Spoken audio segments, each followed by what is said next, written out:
One of the factors that created the crime fiction genre was the emergence of a modern legal system. In Germany there were the true crime stories of August Gottlieb Meißner, in France Vidocq, and in Britain, the Newgate Diaries. China has one of the oldest bureaucracies on earth.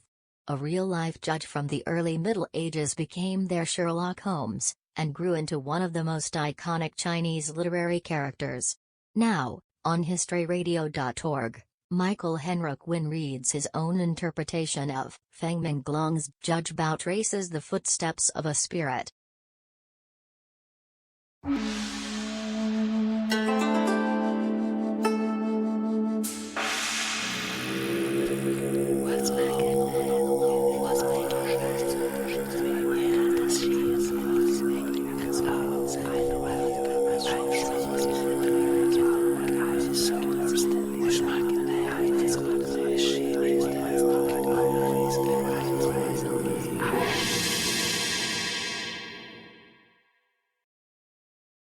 It is said that during the cultural revival of the Song dynasty in the early Middle Ages, there was a high-ranking official named Chen Jia, who, due to a dispute with the learned Zhang Zhu, was demoted to the position of Pacification Commissioner for the eastern region of Jiangdong.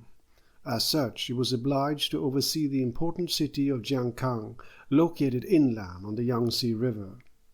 One day, while attending an official banquet by the riverside, he suddenly heard a shrill voice beyond the perimeter shouting, "I am able to foresee all your futures, even without consulting the sacred 5 elements." "Who dares utter such words in my presence?" Chen Ya exclaimed. One of the officials recognized the man and said, "That, my lord, is the fortune-teller Biang Ying of Jingling." "Bring him to me," Chen Ya declared. Biang Ying was summoned to the gate and stepped barefooted forth from the crowd, wearing nothing but rags and a tattered hat. His white bushy beard and gleaming eyes gave him a haggard appearance. Supporting himself on a staff, he made a deep and respectful bow before he sat down at the edge of the steps.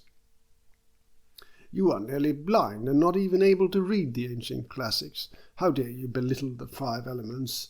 asked the commissioner.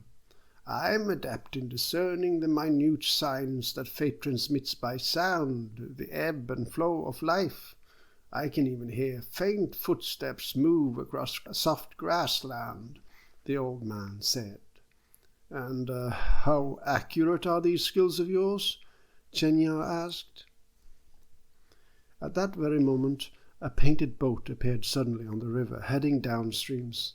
Its oars creaked as its keels clashed against the water. "What is the fortune of the vessel we now see?" the commissioner said. "I can hear sorrow in the creaks of those oars, my lord. A man of high rank has been summoned by eternity," Biang Ying sighed. The commissioner then sent someone to inquire.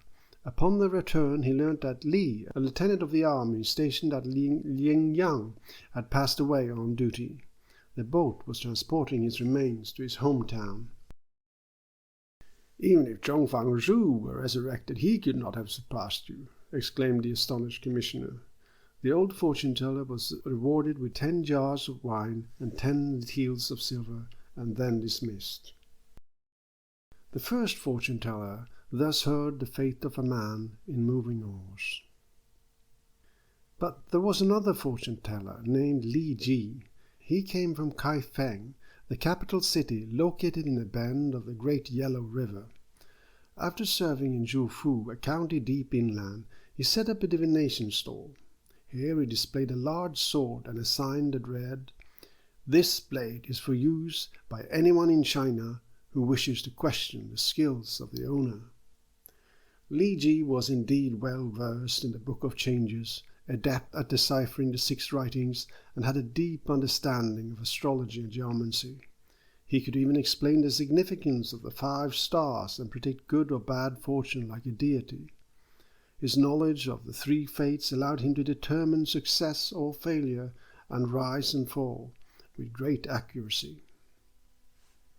One day, as he displayed his sign, a man entered his stall, wearing what might be termed an unusual costume. a headscarf, 2 black collared shirts, a silk sash around his waist, clean shoes, and neat socks. He also carried a scroll of text. He greeted the diviner and provided his date and time of birth for a prediction of his fate. "This fortune is difficult to foresee," Li Ji complained as he examined the hexagram. "Why is it difficult?" "Honourable Sir," Li Ji said anxiously, "you should abstain from drinking and tell only the truth." "I am as sober as you. I have nothing to hide," the man muttered. Fearing errors, Li Ji then verified the dates he was given and recalculated. Upon seeing the hexagram, he then said, "Honourable Sir, some fates are better unprobed." "Why?" "I am afraid the signs are unfavourable," Li Ji replied. He then wrote 4 lines. "A tiger approaches your birth date. When it does, calamity awaits. Tomorrow, at the hour of the ox, your family will grieve in shock." "But what does the hexagram indicate in terms of fortune and misfortune?" the man asked. I dare not hide the truth," Li Ji sighed. "It means you will die." "When?" "This year," Li Ji replied. "In which month of this year?" "This month," Li Ji answered. "On which day of this month?" "Today," Li Ji replied. "At what time during the night?"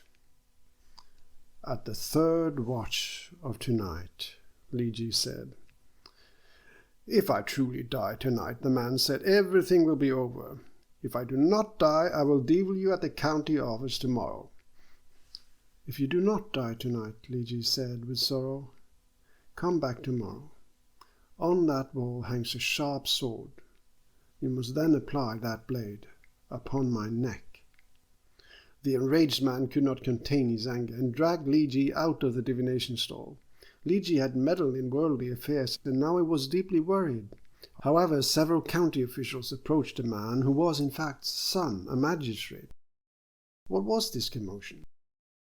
"This man has tricked me by means of absurd arguments. I purchased a divination reading and he told me I would die tonight at the 3rd watch tonight. I'm not ill, and how could I die at the 3rd watch? I will take him to the county office and the official investigation will clear things up." Divinations are like selling houses, and selling divination readings is just talk. Son, the magistrate, was sold a poor product, was the popular and quite unanimous conclusion. "You've reached beyond your skill by divining for Son, the magistrate," they told Li Ji, "and now you can no longer conduct divinations here. The fate of the poor and the lowly may be simple to foresee, yet the length of any life is shrouded in mystery, and the moment of death impossible to specify. Only fathers and brothers can predict life and death with the certainty of hours and minutes. You have been inconsiderate. Divinations can be inauspicious if they flatter people, and can lead to misunderstandings if they tell the truth." Li Ji apologized, closed his divination stall, and moved to another city. Son, the magistrate, had been calmed by the crowd, and now he felt ashamed and returned to his office. At home, his wife recognized the worried lines on his face. "What troubles you, husband? Are you having problems at work?" she asked. "No, don't ask." But she continued, "Have you been reprimanded by your superior?" "No." "Did you have a dispute with someone of a higher rank?" she persisted.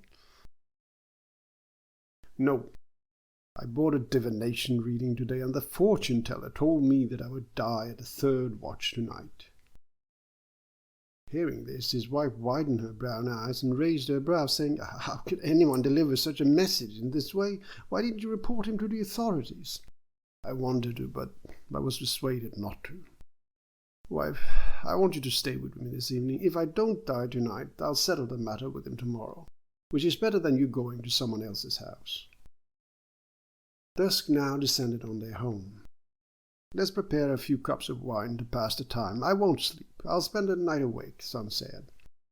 After drinking 3 or 4 cups, however, he became intoxicated nevertheless, and Son, the magistrate, then dozed off in his official chair. "My husband, you must not sleep," she said, calling their daughter for assistance. "Shake your father awake, child." The daughter did her best, in vain. My child, we must get your father into bed. The chair is not suited for sleep. The drowsing and quite drunk magistrate had insisted on staying awake, as if attempting to keep time itself at a standstill. But such a feat is beyond even the very wise. The magistrate struggled against the pull of his own mind, and his wife, wishing to assist her spouse, instructed the maid Ying to light a candle in the kitchen. "Have you heard the awful news? A fortune-teller today has told my husband that the hexagrams have predicted his death at the 3rd watch tonight." "Yes, I've heard, but how can this be?" "Ying, I will even pay you for your effort. Take what coins I have. If my husband does not die tonight, we will confront the fortune-teller tomorrow. Make sure you don't fall asleep." "I won't dare," Ying replied. Ying did her best, but eventually night overcame her, and she dozed off. "Ying, I told you to stay awake," the magistrate's wife shouted. "How can you fall asleep?" "I won't sleep," the drowsy maid replied, but soon after her head dropped, her eyes reluctantly shut, and she drifted off. Her employer now shook the maid, but was unable to get a response. At that very moment, the sudden and steady thumps of a drum pierced the night. The night watch had arrived for the 3rd watch. "Ying, stop pretending," shouted the magistrate's wife. "Don't do this now." But to no avail. Suddenly a door creaked. Footsteps moved in the hallway, and then the front gate slammed. In a frantic effort, the magistrate's wife woke the maid, lit the lamp, and together they spied into the darkness outside. The door was open, and a human form, dressed in white, the head of their household, slid hurriedly through the courtyard towards the raging river, covering his face with one hand. They both rushed outside, only to see him jump into the water and vanish. 2 female voices echoed through the night. "What is to become of us now? Magistrate, why did you jump into the river?"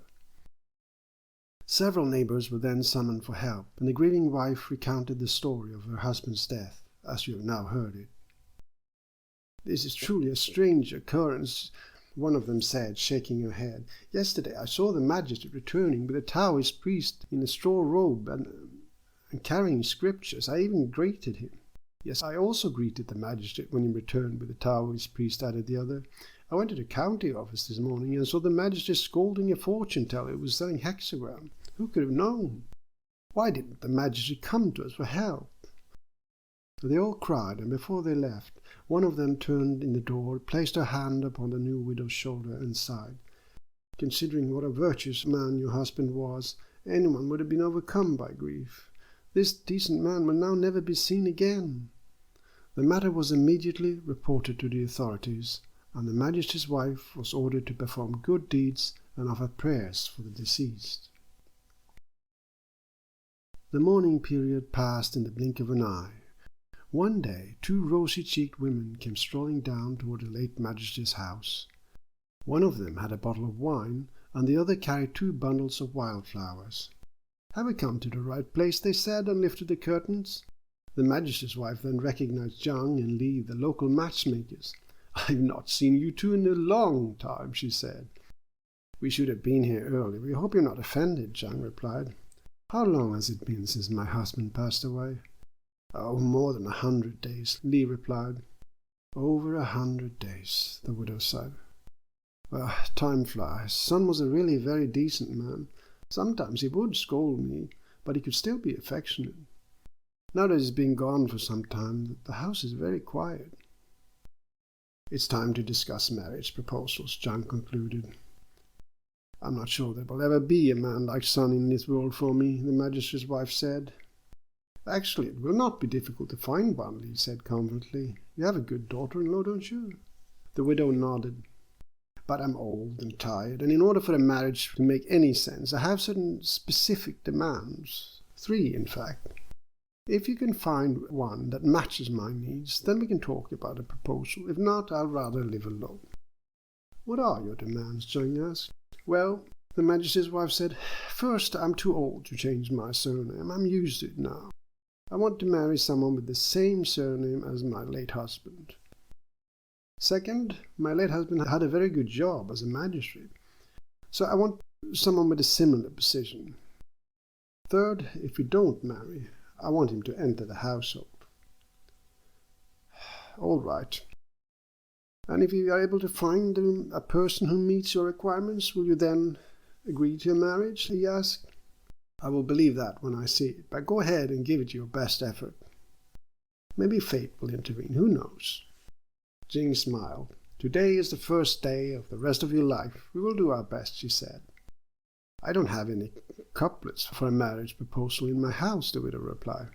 I have some here, Li said triumphantly, and produced a pair of marriage couplets from her pocket. They read, Snow hides in the mountain of Sichuan until it is seen. Willow conceals the parrot's chatter until it is known. In the afternoon, the magistrate's wife scribbled down her own marriage proposal and presented it to Li and Zhang. Gifts were then exchanged, and after a lengthy communication back and forth, a new husband, nicknamed Little Son, arrived at her doorstep. Little Son was everything the widower wanted, and she was everything he wanted, and the union was judged a great success. One day, the newlyweds both got drunk on sweet wine, and the maid Ying Ye then decided to prepare some sobering soup. In the kitchen, she attempted to start a fire, but found that the chimney was blocked. She began knocking on the side, trying to clear whatever it was that prevented the flow of air. Suddenly, a cold hand dropped from the opening. Then a neck and a noose followed, and finally the head itself covered by long silvery locks. A tongue protruded from the mouth of the corpse, and his eyes seemed to weep blood. While she recovered her breath, she thought it lifeless, but then a spark flickered in the dark eyes, facial muscles contracted, and a faint whisper emerged from its blue-parted lips. Do not forget. Then the scream of Ying Ye echoed through the house, followed by a thump as she fell unconscious to the floor. Wife and husband rushed into the kitchen and found her lying by the fireplace. Her face had seemed pale, her eyes shifted back and forth as if she were in a delirium, her lips had turned purple and her fingernails blue. And later they told her how happy they had been at that moment. For some minutes they even feared that her soul had been freed, like some caged bird, from the confounds of her body. They then brewed her a herbal potion to restore her health, and asked her what had happened. Jingye told them about her strange and grotesque vision by the fireplace, how a corpse, or what she had assumed to be the late magistrate's son, with a noose around her neck, blood dripping from its eyes, and hair covering its face, had appeared before her, whispered and frightened her out of her wits. This fantasy about a dead magistrate infuriated the widow, who immediately slapped her maid in the face and said, You idiot, I told you to make soup, and you start rambling about my dead husband. Stop this charade, put out the fire, and go to your room. Yingye returned to her room, and soon after fell asleep.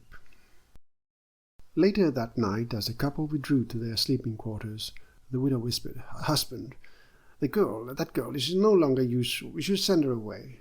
Yes, but where? He replied. I have a plan. The next day, after they had breakfast, Little Son went to handle official matters. The magistrate's wife called Yingye and said, Yingye, you've been with us for 7 or 8 years. I've always treated you well, but now you bring back so many memories of my late husband. I know you are a dream. Have you never dreamed of a husband of your own? I would never dare to expect such a thing. You should know that I am grateful for what you've done for me. I don't want you to marry just anyone, the magistrate's wife continued. We will consult the matchmakers, read signs and hexagrams, and set the same demands as we did for me. We will tell them that you too should marry a man with a surname Son. What do you say? Yingye hesitated, but realized that becoming the second wife of a magistrate like Little Son was not only an honor, but a significant promotion. However, once the principle of marriage had been settled, and the matchmakers had consulted the wise men, the hexagrams, and the stars, it was decided that she marry another, more suited man. That man's name was not Son, but Wang Xing, a notorious drunk and gambler. It did not take long before Yingye saw all their savings vanish. One day, when Wang was drunk, he came home and scolded Yingye, saying, You worthless woman, can't you see how I suffer for us both? Why didn't you ask your father for some money to support us? Unable to bear his insults, Yingye tied up her skirts, left her home, and returned to the residence of the magistrate's son. When the magistrate's wife saw her, she said, "Yingye, you've already been married to someone else. What brings you here?" Yingye tearfully explained, I don't dare to hide anything. The man I married is a drunkard and a gambler. In just 3 months we spent all our money. I don't know what to do. We need 300 to 500 coins to survive. Yingye, your marriage is your own affair. I'll give you some silver this time, but don't come here again, the magistrate's wife replied. Yingye accepted the silver and expressed her gratitude before returning home. However, a few days later, the new money was gone as well. One evening, Wang was short of cash and had to return to his house sober. When he saw his wife, he shouted, "You useless woman! How can you do this to me? Why didn't you ask the magistrate's wife for another loan? I need 300, maybe 500 coins. I've been once, Yingye, but I used the necklace as a collateral and told her all sorts of lies to persuade her. How can I go to her another time?" She sensed the anger in Wang's eyes as he turned to her. "Listen, you better do as you're told. If not, I'll break your legs." This was too much for Yingye. As dusk descended, she walked the shameful path to the magistrate's residence. When she arrived, she found the door bolted for the night. She could not wake the whole house by hammering at the entrance, so she continued down the road past the lighted windows of her old neighbour. As she stopped to rest, she suddenly heard a voice saying, "Yingye, you must be aware. The path of any marriage is uncertain. Trust me, life must be lived on its own terms." Yingye immediately turned towards the source of the sound and noticed movement under the eaves of a house. She made out the silhouette of a hat and outstretched arms in the moonlight. "Yingye," was the sudden whisper, "I am the restless soul of the former magistrate. It is with great sadness I approach you. Please accept what I offer." A lonely woman on a deserted road at night will do as she is told. Before she knew it, the shadow had melted into dusk, and she was left holding a small silk purse, filled to the brim with shiny silver. Tucking her robe tightly around her slim waist, she then hurried through the evening mist. At home she found the front door locked and began knocking, to no avail. Then she shouted, and eventually there was a reply. "Damn you, wife, why haven't you gone? It may be too late now." "I've already been there. But that bolted the door. I couldn't make a nuisance of myself. I was about to return when a man, calling himself the former magistrate, appeared out of nowhere and practically donated me some silver." "What is this nonsense about ghosts? Bags of silver do not magically materialize. Show me this silver." Yingye handed him the silver. At first he was confused, but when he saw the amount he exclaimed, "This is stolen property. We must report it or face punishment." He shook his head in despair. "Keep it safe. Tomorrow we must bring it to the local courthouse." Morning, however, brought second thoughts to Wang. "You know, when I think about this," I said, "I cannot accuse a magistrate of theft or dishonesty. What evidence do I have? He makes good money. Why would you do such a thing?" His forehead furrowed on a strenuous thought. "I have an idea.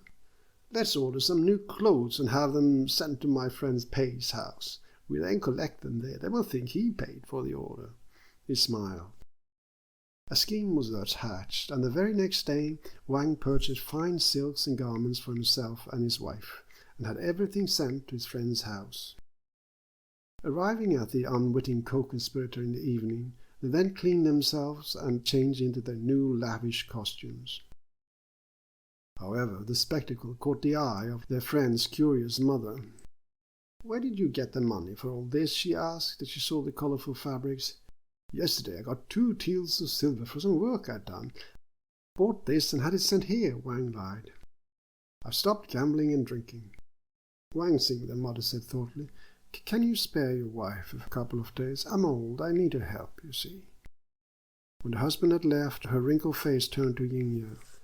"My dear," she said, "tomorrow we must burn incense at the great temple." They woke at dawn, did their chores, and made their way to Dongyi Temple. They burned incense in the 2 long corridors of the lower hall, and were moving past some offices when Yingye felt her skirt loosen. She stopped to fix it while the old mother continued towards the exit. She was tying it up in the back when she noticed a priest in one of the offices. He wore a slender hat, and like her, he was in the process of arranging his attire. The corner of his belt had loosened. Suddenly, his face turned towards her, and he whispered, "Yingye, I am your first magistrate. If you want a sentence, I will pass one. This official paper is yours." Yingye received the sealed scroll with shaking hands. "But this is very odd," she exclaimed. "How can a stranger pass sentences on me? I never heard of such a thing." Yingye hid the document in her clothing, hurried on her way, and said nothing to the old woman waiting outside. However, when she entered her own familiar home, she did tell her husband. Wang examined the scrolls. It turned out to be a riddle on a single sheet of paper, which read, "Follow women who wave in an alley. Both young and old have purpose on both sides of a tomb. Listen to the drum of the third watch. Men will plunge and arise from water." The text seemed incomprehensible, and the puzzled Wang ordered his wife to keep silent for many months. It was in February, a year later, that the great Judge Bao entered the story. He was born in Luzhou district in eastern China. His full name was Bao Zheng. During the Song dynasty, local administration was managed by magistrates and prefects, and Bao served as a magistrate and later as the prefect of Kaifeng. Locals often referred to him as Bao Long Tu, because he had been awarded the honorary title of Academician of the Dragon Diagram Pavilion, a title that in Chinese included the word Long Tu. He was still a mere county magistrate when these events occurred, but he had been intelligent and upright since childhood, and in his official capacity he always cut straight to the bone, bringing clarity to many who struggled in confusion. Judge Bao had been in office a mere 3 days, when he one night had a dream that he was sitting in the hall, and there was a couplet posted on the wall. "To know the 3 changes, light your fires and plunge into water." The next morning Bao went to the hall and summoned local wise men to explain the sentences to him. No one could make any sense of them. He then asked for a white card on which to write a riddle that had come to him in his dream. When he was done, Judge Bao said, "If anyone can make sense of this conundrum, they will be rewarded with 10 taels of silver." He then hammered the card to the county gates, causing much commotion. Even some officials and their servants, sensing an opportunity for profit, arrived to examine the mysterious text. It so happened that Wang, Yingye's drunkard of a husband, was buying food from a stall nearby. He noticed the chatter and the murmur, and overheard puzzled remarks about the magistrate who had pinned an unsolvable riddle to the old oak door. Curiosity then got the better of him. He made his way through the throng and approached a small white sign. He could not believe his own eyes. Before him was the message that a ghost had presented to his own wife. Wang had the odd feeling of being watched and turned. Suddenly he stared straight into the round face of his friend Pei. "There's no use in hanging around," Wang said, desperately trying to mask his surprise. "The new magistrate is an odd man with a ferocious temper." "I can let you in on a little secret," Wang whispered. "My wife is the only person on earth, except for myself, that has any inclination about what that riddle might mean." Wang then bought his food and returned home. The house was empty as he entered, and he began pacing back and forth across the squeaking wooden floor. It was by no means a large home, so he turned frequently, scratching his arms as if bitten by a leech. At the sound of his wife outside, he rushed out, but then he stopped, afraid to appear unmanly, sucked it all up, and followed her slowly inside. Finally he could bear it no longer and unburdened his mind. "First the ghost of the old magistrate has prayed 3 times to teach me to avenge him," Yingye said. "And I got a bag of silver for nothing. Whatever you do, you must not lock yourself up here like a coward." It was with a certain reluctance that Wang then returned to the county gate. Again he navigated through the throng towards the signs, hoping that it had vanished, but it had not. When he again spotted his friend Pei, he felt slightly relieved and dragged him into a deserted street to ask his advice. There were rows of 2-storied houses. The sky was blue, but the sun had passed its zenith, and long shadows stretched from the buildings on the opposite side, almost to their feet. They stood under a solitary tree, and Wang recounted his story under the shade of sighing branches. Then Pei looked at him and said, "What do you want me to do? Where is this piece of paper that a spirit judge handed your wife? The last time I saw it, my wife had stuffed it in the closet with her clothes. You must bring this before Judge Bao and collect your reward. I will go and tell him you will present crucial evidence in the case. Go home, fetch the paper and bring it to the court office. When Judge Bao asks for it, lay it before him." At that moment they heard someone coming up the alley and lowered their voices. "Go now," Pei whispered as he turned to make out the shadow approaching from the shade at the other end. Wang did as he was told and hurried off. Pei heard footsteps in an alley, but could not make out where they were coming from. This was not a common place for robbers. Suddenly a door in the side gallery creaked open, and the clear silhouette of Judge Bao appeared 3 paces from him. Pei immediately threw himself to the ground, crying, "My lord, we were just coming to see you. Please do not harm me." "My dear stranger, please get up," Judge Bao exclaimed. "I am not here on your account." Pei looked up with surprise, then rose slowly to his feet, brushed dust from his clothes, and glanced furtively at the judge. "I'm here to buy food from the stalls, just like everyone else," he said, and smiled. "But now that you have admitted that you have something I need to hear, you might as well tell me what that might be." So it was that Pei recounted what he knew to Judge Bao. Ying Ye was nowhere to be seen when Wang opened the door. He headed straight for her closet, throwing all her garments to the floor, even her fine red silk scarf. At last he found a wrinkled piece of paper, but when he unfolded it, the calligrapher's strokes had vanished, leaving only a solitary ink stain in one corner. There was no more evidence and no case to be made, and Wang sank down in a chair. Daylight was fading outside. Small gleaming stars penetrated the darkening blue above. Suddenly heard the sound of a horse. It neighed, and out in front a man's voice shouted, "Wang Tsing, you are hereby summoned by the Lord Bao to appear before his court. Bring your evidence and follow." Wang grabbed the blank paper and followed the trotting horse of the stern, sword-carrying official down the road, across the bridge, through the city streets, all the way to the courthouse. Before he knew it, he had been led down several corridors, and a great metal door had closed behind him. He was in a darkened hall, only lit by flickering oil lamps along the walls.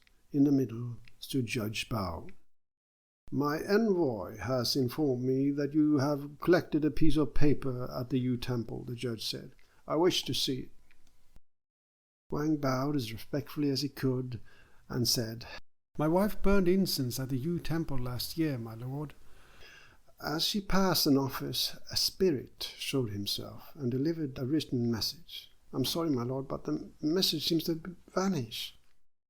Judge Bao carefully examined the paper, then directed his penetrating eyes at Wang. "Wang Tsing, I'm asking you," the judge said, "did the spirit give any instruction to your wife along with this piece of paper?" "The ghost only instructed her to seek justice," Wang replied. Judge Bao became angry and said, "Nonsense! No living priest, and certainly no spirit priest, would ask such a thing. Shouldn't she be the one granting justice instead? This is an absurd story. Who do you think you can fool?" Wang quickly knelt down and said, "My lord, I will explain."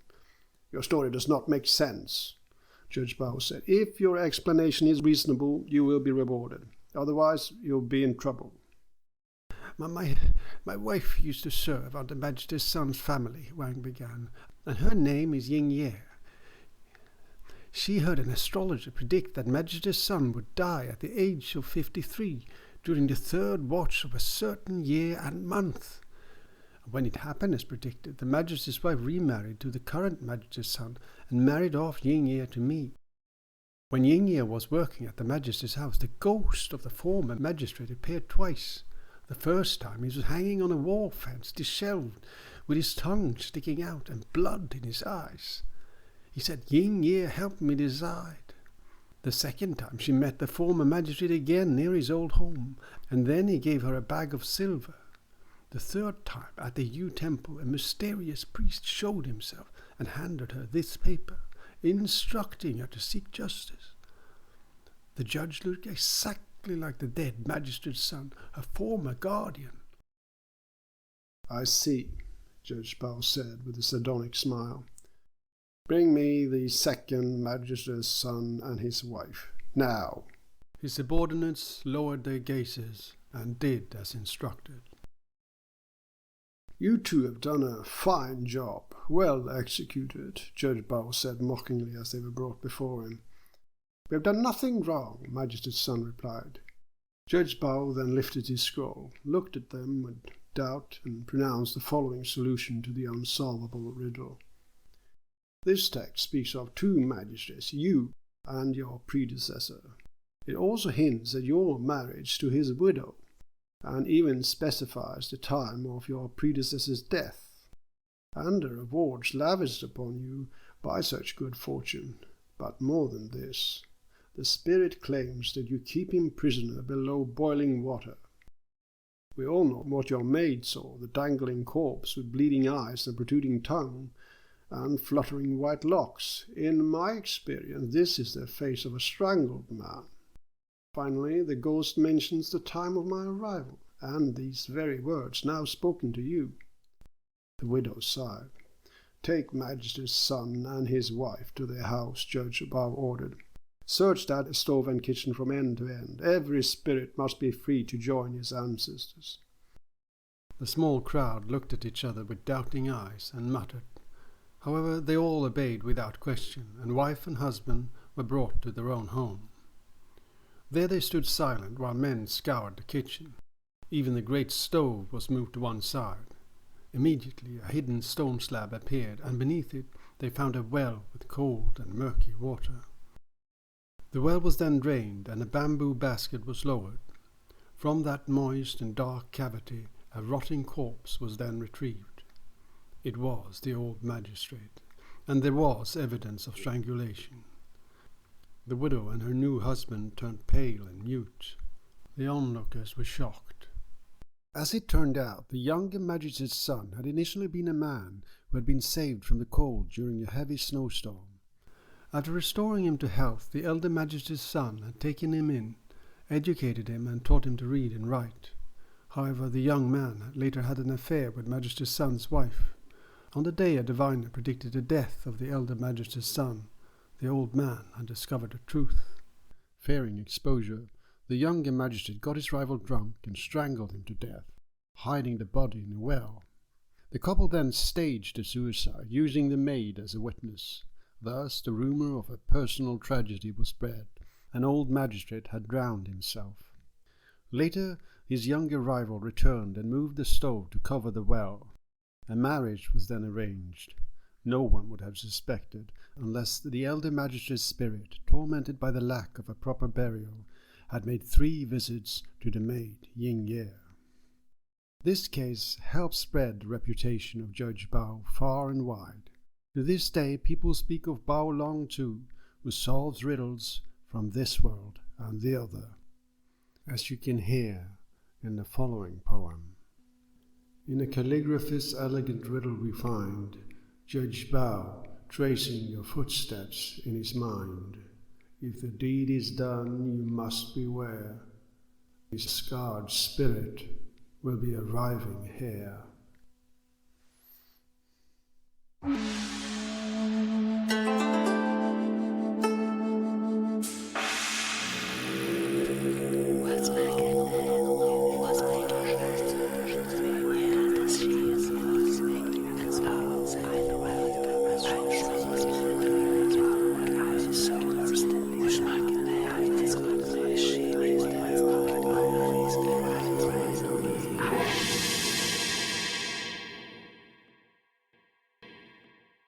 You have just heard Michael Henrik Wynn reading his own interpretation of Feng Menglong's Judge Bao traces the footsteps of a spirit. This is historyradio.org, a free radio stream promoting knowledge of literature and history.